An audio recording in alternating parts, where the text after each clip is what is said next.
এই জান্নাত পাওয়ার যে উপায়গুলি রয়েছে সেগুলি অবলম্বন করতে হবে। শুধু শুনলে হবে না, কাহিনীর মতো জান্নাতের ঘটনা বলি, জান্নাতের নিয়ামত সমূহ, হ্যাঁ, আর এই সম্পর্কে কিছু নলেজ আছে, এটা যথেষ্ট নয়।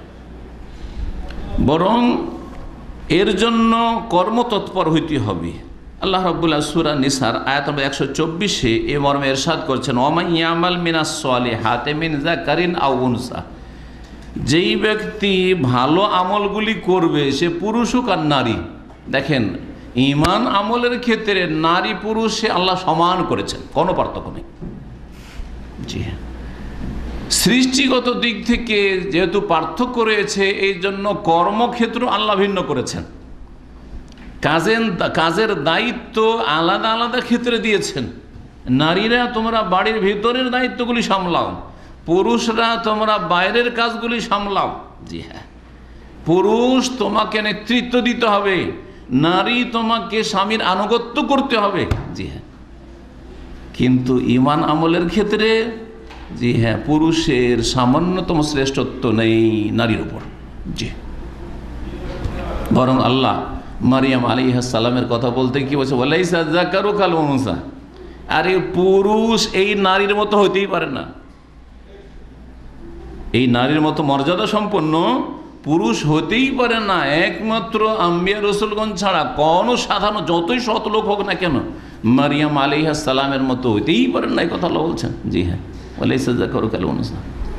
তো আল্লাহ রাব্বুল ঈমান আমলের ক্ষেত্রে নারী পুরুষকে সমান করেছেন, এই বিষয়টি এই জন্য বিশেষ করে বলছি যে অনেক নারীরা আজকাল কাফেরদের সভ্যতায় প্রভাবিত হয়ে তারা মনে করে যে আমাদের হককে হয়তো মেরে দেওয়া হয়েছে, কম করে দেওয়া হয়েছে। ইসলামে নারীকে যে মর্যাদা ইসলামে দিয়েছে পৃথিবীর কোনো ইতিহাসে দেওয়া হয়নি, আর কোনো সভ্যতা দেয়নি, আর কোনো মতবাদে দিতে পারেনি। যারা নারী স্বাধীনতা নারী প্রগতির কথা বলছে, তাদের দেশের খবর নিয়ে দেখেন, একই চাকরিতে কাজ করছে পুরুষ আর নারী, পুরুষের বেতন বেশি, নারীর বেতন কম। কেন? যদি সমতাই চাও আর সাম্য চাও, সমান করতে চাই আর সমান অধিকার দিতে চাও, তাহলে এইরকমটা কেন? যদি তাই হয় তাহলে সহশিক্ষা কেন? হ্যাঁ, সহশিক্ষা কেন? যেখানে মেয়েরা অনেক সময় যৌন হয়রানির শিকার হচ্ছে, অনেক সময় ধর্ষিতা হচ্ছে, অনেক সময় তাদের কুদৃষ্টি তাদের উপর পড়ছে, তারা বিভিন্ন বিপদ আপদের সম্মুখীন হচ্ছে। কেন তাদের জন্য স্কুল, কলেজ, ইউনিভার্সিটি, মেডিকেল আর সমস্ত শিক্ষার ব্যবস্থা সেবার কেন করা হয় না? কোথায় নারী স্বাধীনতা, আর কোথায় নারীদের অধিকার, আর কোথায় নারীদের সাম্য আর সমান করা? শুধু নামে, কাজের বেলা কোথায়?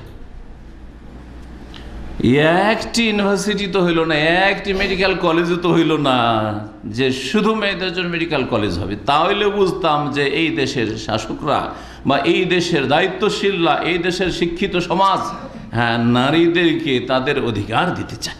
বলছিলাম, পুরুষ হোক আর নারী হোক যদি ভালো আমল করে, ভালো আমল শুধু করলে হবে না, ওয়াহুয়া মুমিন, আল্লাহ বলছেন মুমিন হয়ে ঈমানের অবস্থায় ভালো আমল করতে হবে। তাহলে বোঝা গেল ঈমানের বিপরীত হচ্ছে শিরক। শিরকি আকীদা আমল, কবর মাজার ঢুকে আছে, ওলি আউলিয়া গোস কুতুবরা দিতে পারে ঢুকে আছে। হ্যাঁ, বুজরুগানের দিনরা অসাধারণ ক্ষমতা রাখে, তাদের অসাধারণ কেরামতি এবং তাদের হাতে কেরামতি, তারা যা ইচ্ছা তাই করতে পারে। এইসব যদি থাকে, তাদের দরবারে গেলে খালি হাতে মানুষ ফিরে আসে না। এই বদ আকিদা, শিরকি আকিদা, কুফরি আকিদা নিয়ে যদি ভালো আমল করে কোনো কাজে আসবে না। তাই আল্লাহ বলছেন, ওমান আমেলা সালিহাম মিন যাকারিন আও উনসা ওয়া হুয়া মুমিন।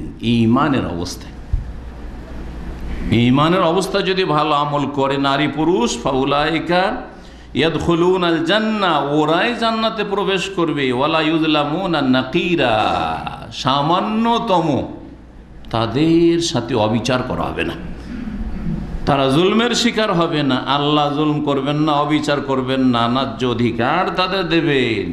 জি, সম্মানিত ভাতৃমণ্ডলী, এইরকম কোরআনে কারিমে বহু আয়াত রয়েছে যে ভালো আমল করলেই আল্লাহ রাব্বুল আলামিন কি করবেন, জান্নাত দেবেন, এবং সেখানে ইউরজাকুনা ফিহা বিগাইরি হিসাব, অফুরন্ত আল্লাহ রিজিক রেখেছেন, বিনা হিসাবে আল্লাহ রিজিক দেবেন। যেমন সূরা গাফির মানে সূরা আল মুমিন তাতে রয়েছে 40 নম্বর আয়াত, এতে রয়েছে।